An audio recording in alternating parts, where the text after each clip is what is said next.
طبیعه در طور خر با کالا راست اومدی سایی ایره بی نمیخنده باشه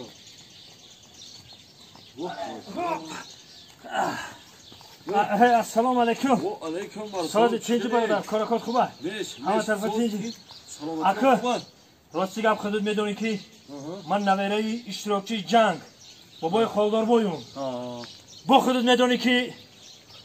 مرا 7 پشتم شاعر گذاشته کرد اولادم همه شاعر نویسنده فیلسوف حکم یک این نویره ها ای تخمای همون ایدی غلبه مبارک باشن مبارک شاه انا راستی گپ من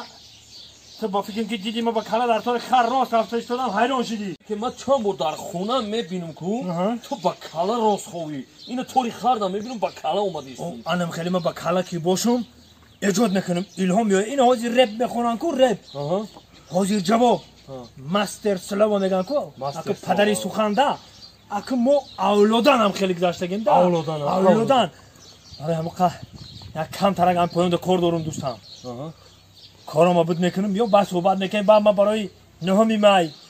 برای شعر و شاعری ایدی غلبه برای شعر و شاعری با تو ده با سوال جواب میکنیم این مسئله ده باقی پناه خدا خب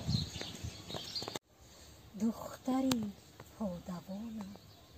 روی به صحرا آورده‌ام زیب و زینت بس همین است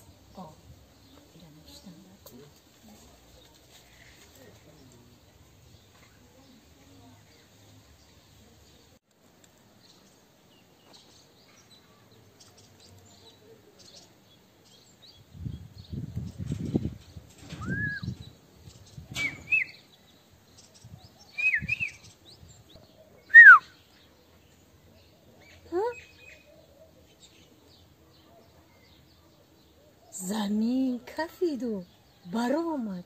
کلای خر بابوی موچه خر آمد خرینر